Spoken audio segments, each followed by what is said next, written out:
Good morning, good afternoon, good evening to East Central Missouri and the world, and welcome to the James Strong Show podcast number 354. Thank you for joining us. Thank you for making us a part of your day. I appreciate it.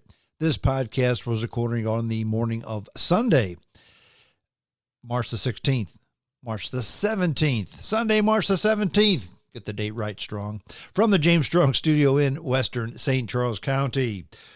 Good morning or afternoon or evening, wherever, to everybody. Springtime in East Central Missouri. Weather's beautiful, a little chilly, but beautiful sunny day. The flowers are out. I'm going to cut the grass for the first time this afternoon. So life is very, very good. And for the most part, it's springtime. So everybody's smiling. Last weekend was the daylight savings time, which most people like because, you get an extra hour of sunlight in the evening, but just getting used to the extra having to get up early for that. I mean, there's a little bit of what do we want to call it? You got to get used to it, okay? And by now, everybody should be used to it, I would hope, okay? So everything's back to normal.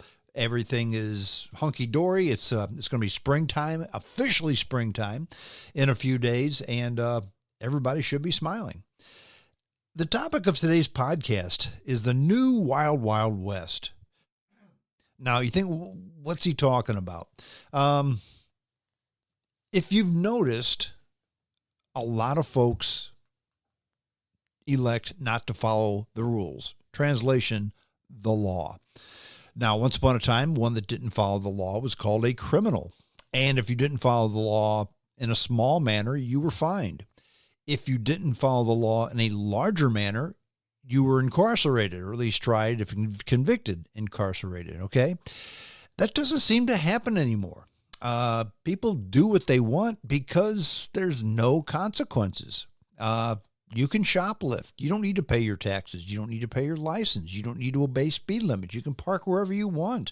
You can break into a car. In the city of St. Louis, if you get your car broken into and you call the police, they're not even going to come out and look at it. They're going to say, "Sorry, Charlie." So think about it. If you're a criminal and you think to yourself, I can break into a car and nobody's going to do anything about it, outside of the fact that if you break into the wrong person's car, you may get shot. Other than that, you're not going to be chased by the police. They're not going to try you. They're not going to convict you. The police aren't even going to arrest you. Forget about the prosecuting attorney not wanting to try you, okay? So there's no consequence. And it's what it's done in these parts of the country, and actually it's everywhere in the country, just to different degrees in different parts of the country. It depends on where you live.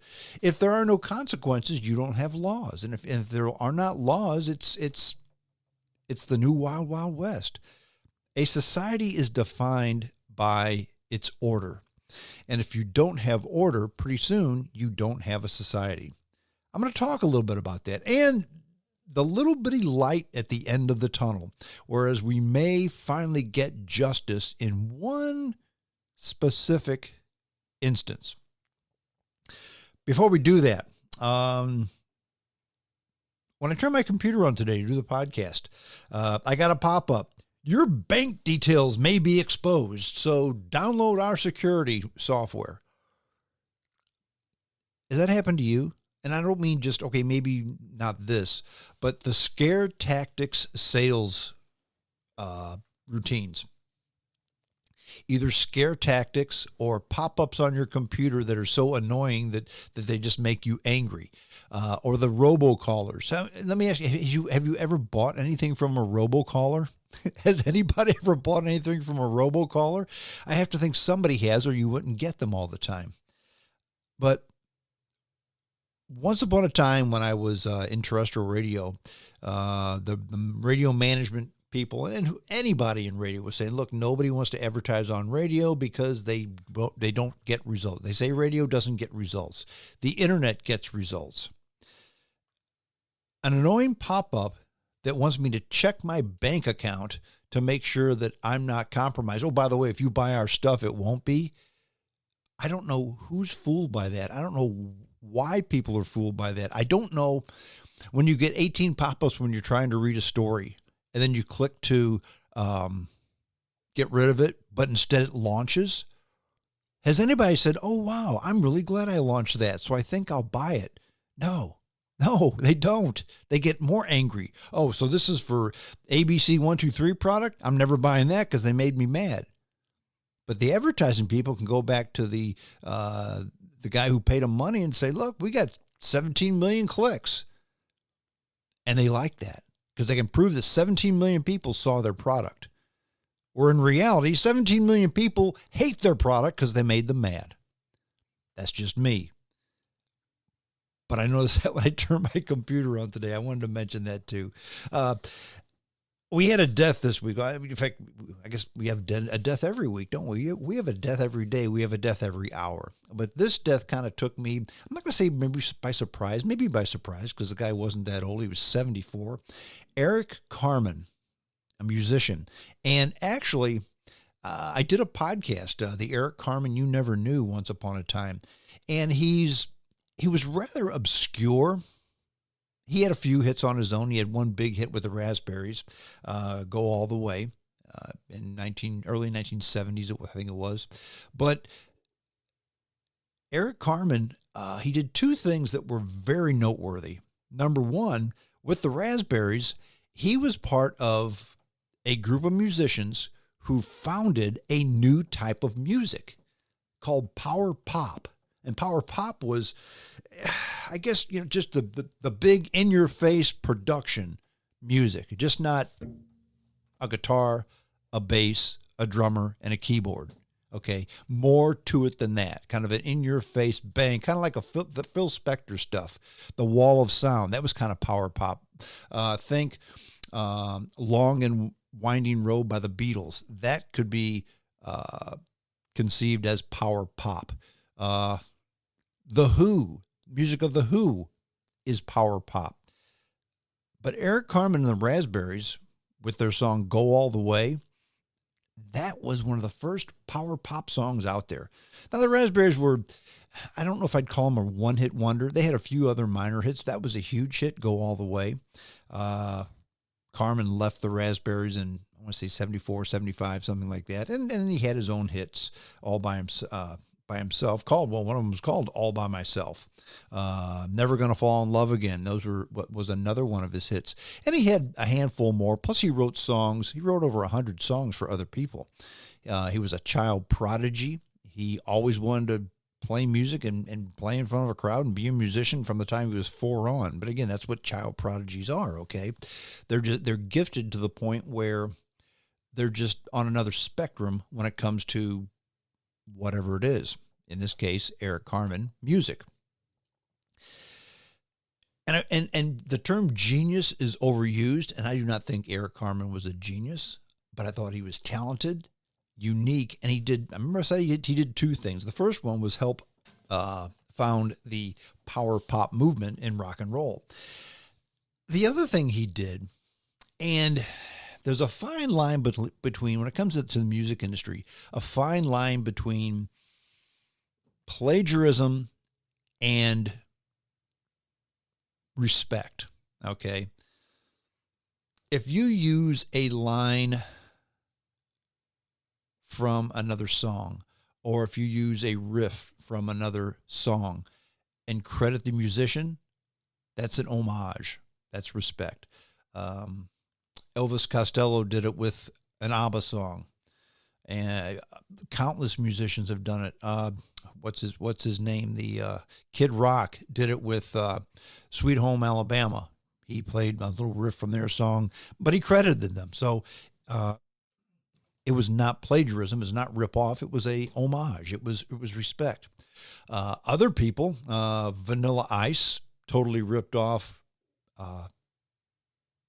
Freddie Mercury and Queen, and lost a lot of money. Lady Antebellum totally ripped off.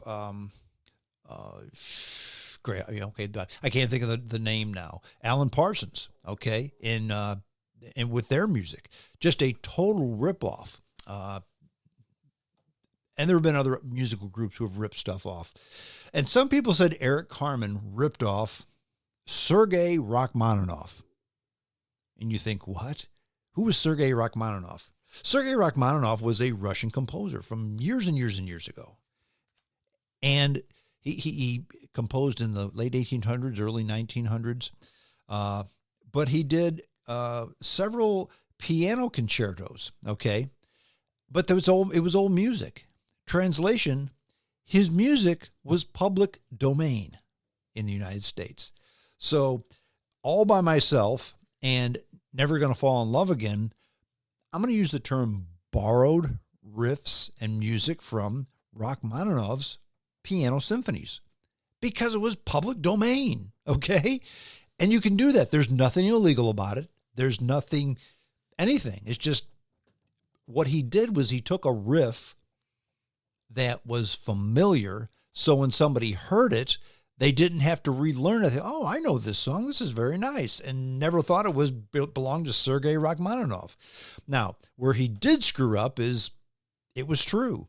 Rachmaninoff's piano concertos were public domain in the United States.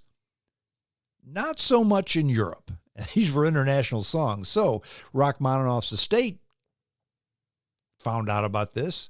They sued Eric Carmen. Carmen said, look, I'm sorry. I didn't realize. I thought it was public domain in the world. It wasn't. And Carmen paid Rachmaninoff's estate 12% of the royalties from those two songs. And he apologized and he gave him credit. So I don't think he ripped him off. He never really argued. He knew he was copying him. He didn't deny that he was copying him. His error, however, was he didn't research it far enough and know that it was not public domain in Europe. And he released those songs in Europe too. So 12% of the rights went to the estate of Sergei Rachmaninoff. As I said before, Eric Carmen also wrote over 100 songs, both for the Raspberries, because basically every song the Raspberries sang were his, for himself, for other people. And he ended up earning over $10 million before he died. He was 74 years old. He died in his sleep. According to his wife, Eric Carmen, dead at 74. Rest in peace. Speaking of berries, remember Eric Carmen, the raspberries? There are certain berries, in fact, I'm just going to call them designer fruits that taste fantastic. Last podcast, I did a part of the podcast had to do with a restaurant I went to out here in Lake St. Louis called Cugino's. And it's a kind of Italian, but more of a bistro type restaurant where the food is reasonably priced, very tasty, but small portions. In other words, if you come in there famished, Mr. American, you're not going to leave satisfied. Okay. But there's a fine line between what you're going to get. And I mean, you can go to some place like Olive Garden and get a whole lot of food that's going to taste like Chef Boyardee.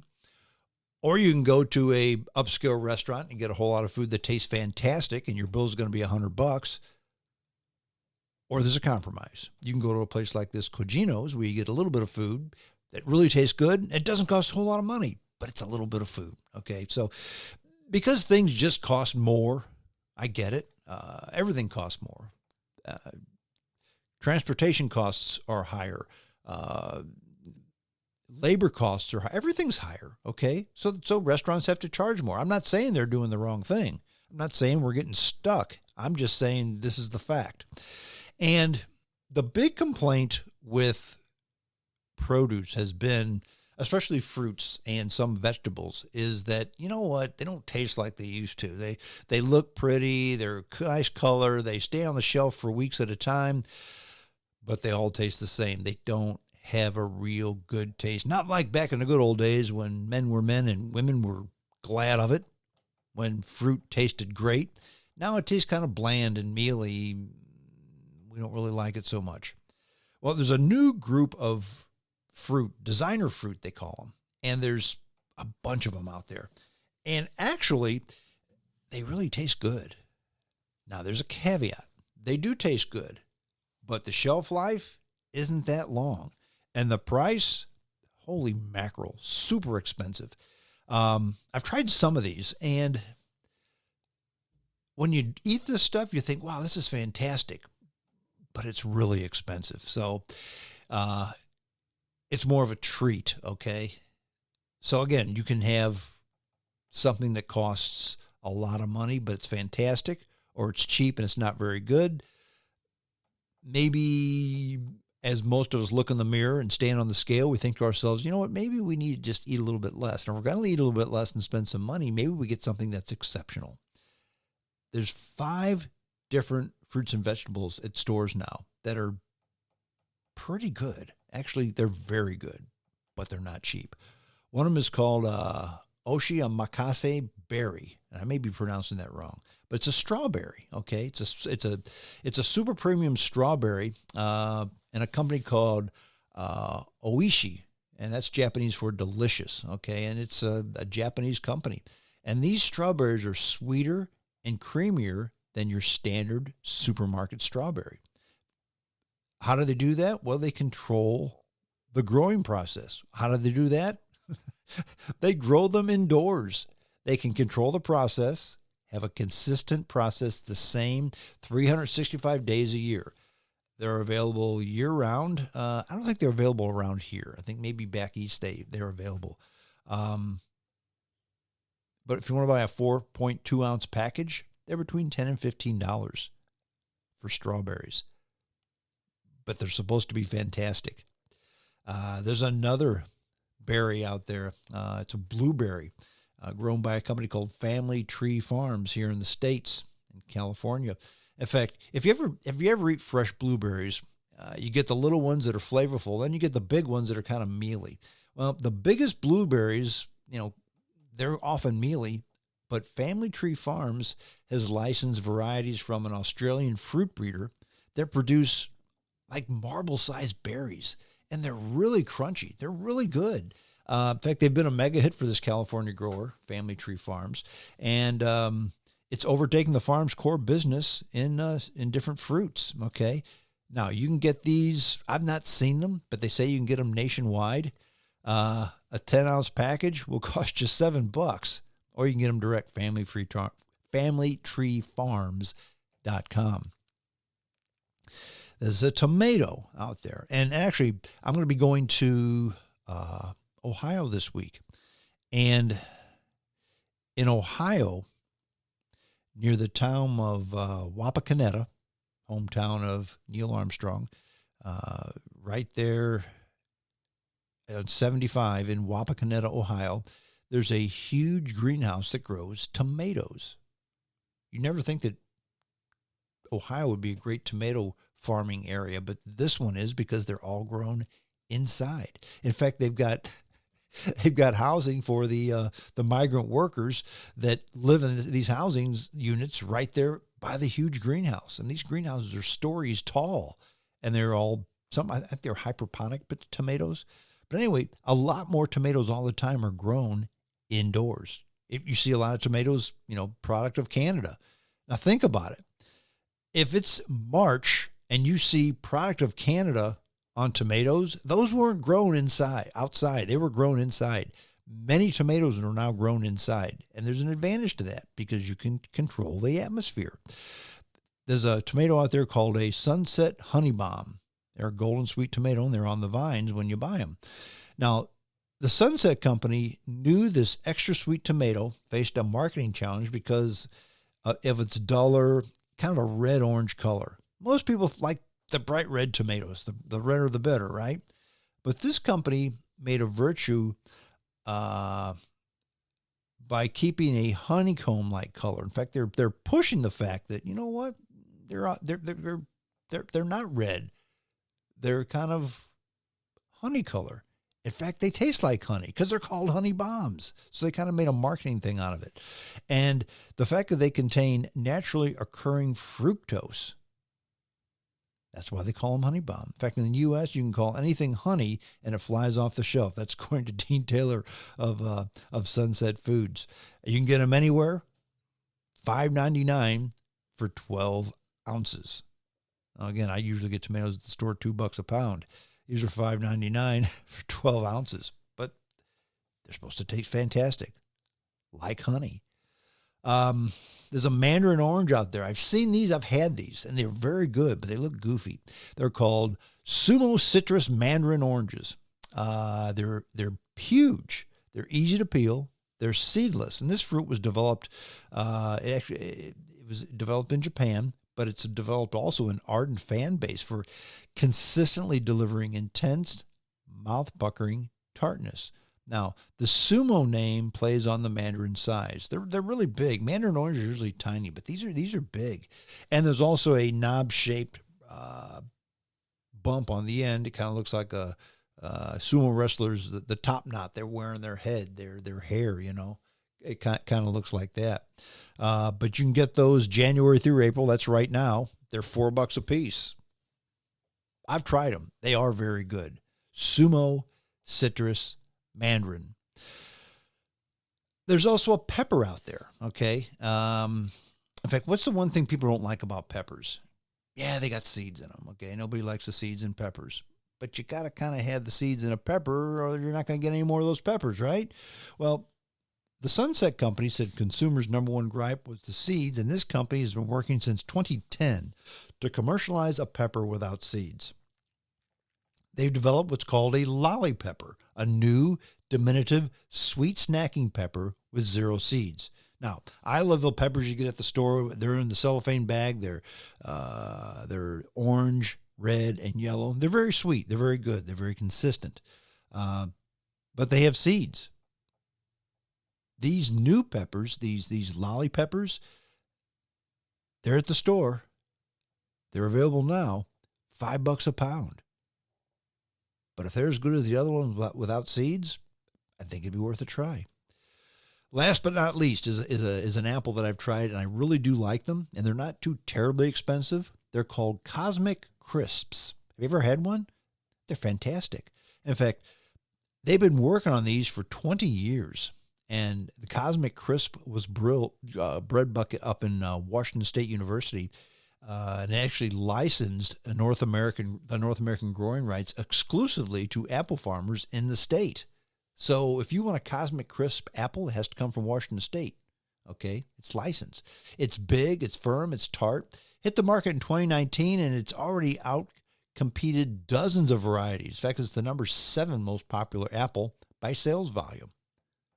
$2.50 a pound for the Cosmic Crisp apple.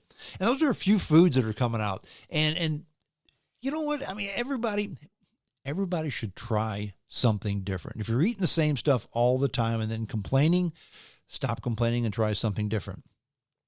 If you're happy eating the same old thing every day, day after day after day after day, fine. That's up to you. But then that's the old joke about the monks. You ever heard that joke about the monks? They took a vow of poverty, but every day was the same thing. They would wake up, say their prayers, eat oatmeal, go to work, say their prayers, eat oatmeal, go to work, say their prayers, eat oatmeal, say their prayers, go to bed. Every day was the same. They lived on nothing but oatmeal.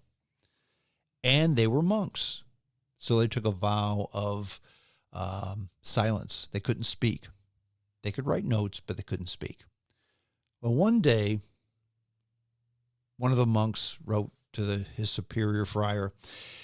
He said, Father, I'd like it if we could just say something one time. And the friar thought about it, the head friar. He said, you know what?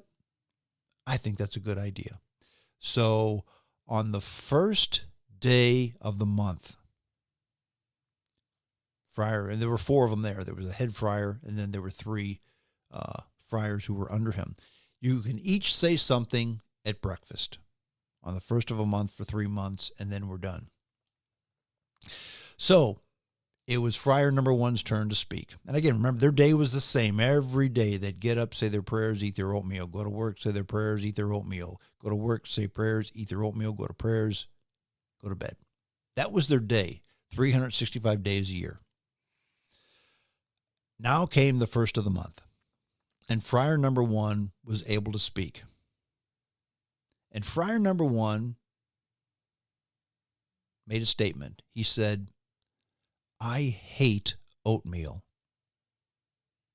Okay. And they went on their merry way every day, the same thing.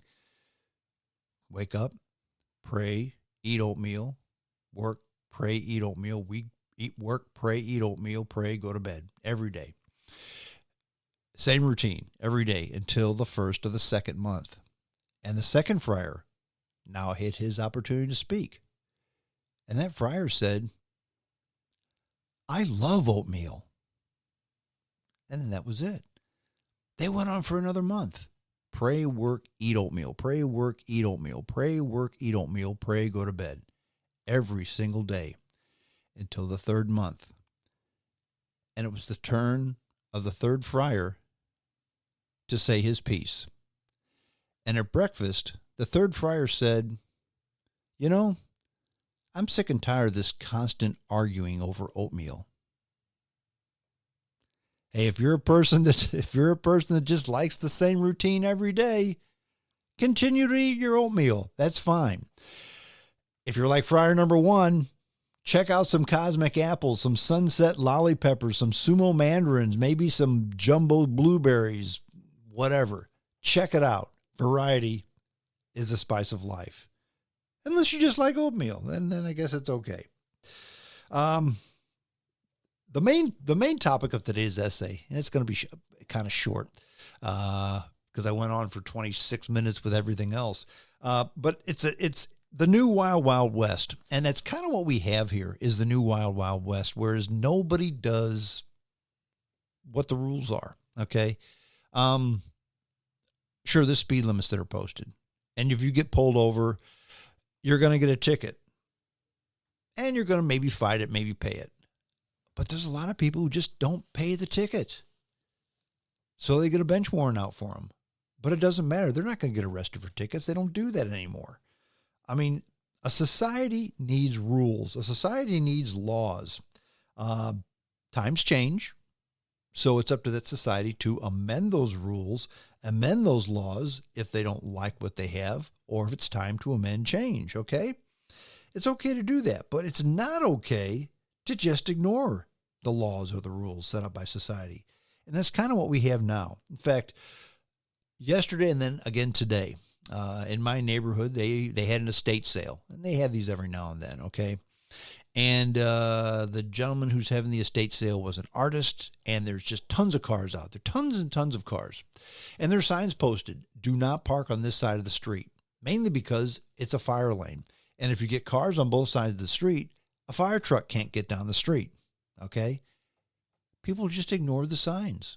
And I don't mean one or two people. I mean virtually everybody.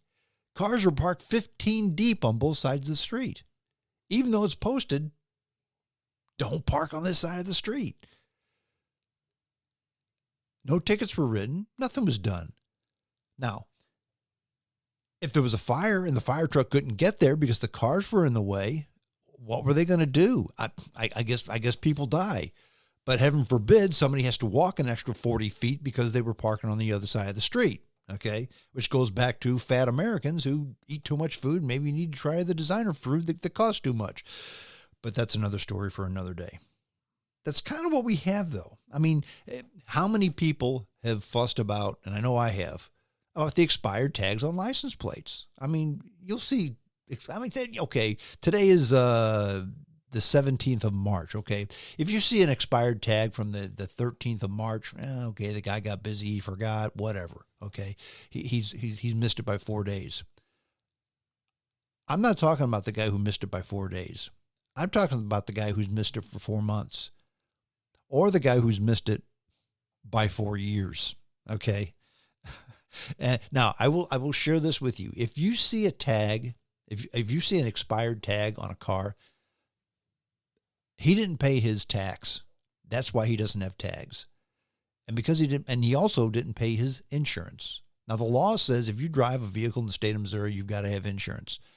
He just said, yeah, I bought a car, but I'm not going to license it, and I'm not going to buy insurance. I'm just not going to do it. And what's the penalty? Actually, don't know that there is one. Some years back, my parents were involved in a kind of a bad auto accident. Now, luckily, nobody was really hurt, but it was on the highway, and they certainly could have been. It was a 6-car accident. My parents were the only ones that had insurance. The other 5 drivers just didn't have insurance. And Dad says, well, what am I supposed to do? Are you going to arrest these people? And the cop says, no, we don't do that. He said, well, how am I going to get my car fixed? Because it wasn't his fault. It was the other guy's fault. He said, well, I guess you're just going to have to fix it yourself. And my pop said, well, isn't there a law that says it? The cop said, yeah, but we really don't enforce those laws. Okay. That's kind of how things are. How many times have you been driving down the road in the slow lane, doing the speed limit, maybe a couple of miles an hour over, and here comes some guy who's auditioning for the Fast and the Furious, passing you on the shoulder on the right. It happens to me a lot. Now, if you're in the fast lane driving the speed limit or even a little over the speed limit, you don't need to live in that fast lane. That fast lane is for passing, believe it or not. It's not for living there. And if somebody passes you on the right because you're lollygagging, I get that. But if you're driving the speed limit or even under the speed limit, but you're in the slow old people's lane, if somebody needs to pass you on the left, not on the right, not on the shoulder, okay? People just, they drive insane and they don't care because what happens when you drive poorly, okay? You get a ticket, okay? But what if you don't pay the ticket? Well, then they take away your license. Well, what if you don't have a license to begin with? And that's kind of how things go a lot nowadays. And to say it's depressing is, to me, is an understatement. Again, we have laws, we have rules. And if a society is going to be a true society, a functioning society, they've got to have rules, and those rules have to be upheld. And there was one shining light from earlier this week, and it was a offense by a rule breaker where he's finally, it looks like this guy actually might get the book thrown at him. Remember Sam Bankman-Fried? Yeah, he's the cryptocurrency guy who basically bilked people out of over $11 billion, just stole from them, okay? He had a cryptocurrency that said it was worth this much money, and you really can't check it out because it's not publicly traded, and basically it was worth nothing. He just took their money, put it in his pocket, and stole from them.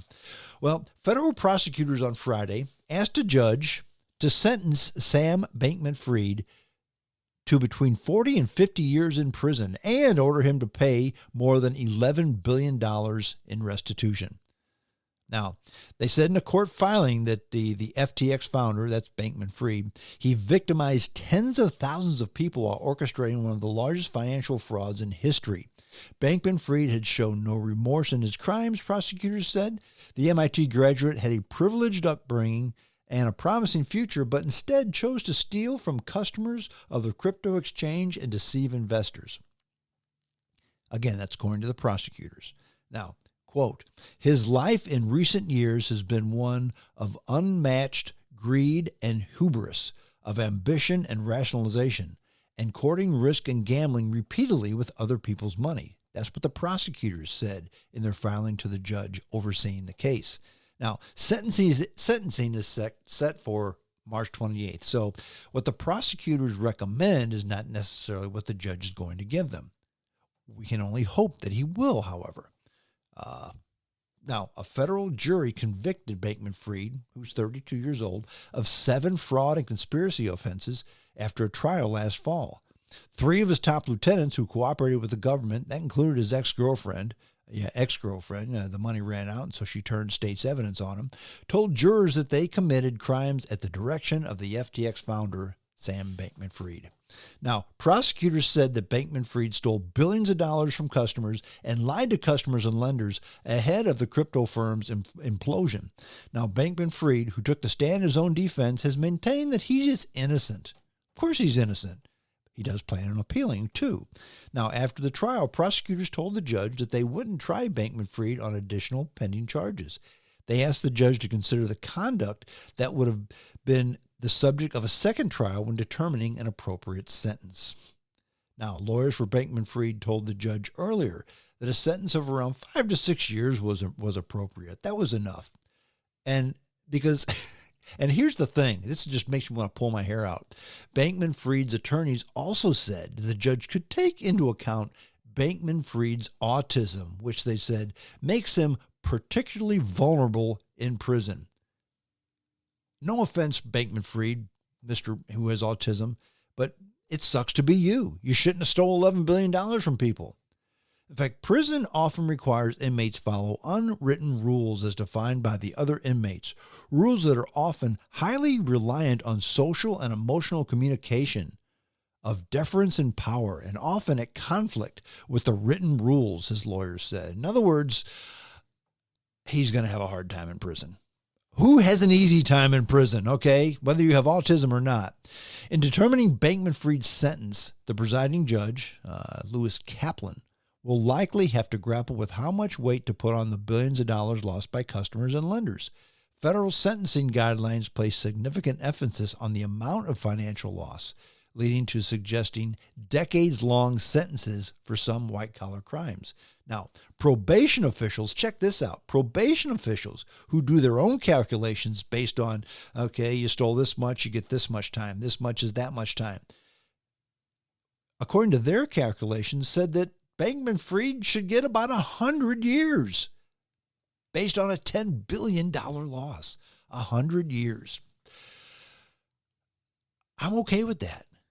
I'm okay with them throwing away the key on this guy. And what I don't want to hear is, well, he has autism. Well, he has a disability. He didn't have a disability when he stole from these people. That, my friends, that, dear listeners, is just a little bit of ray of hope that we have. Here's a guy who stole $11 billion, and he says, look, I'm innocent, but if you have to, yeah, I'll do 5 years. Here's the dirty little secret.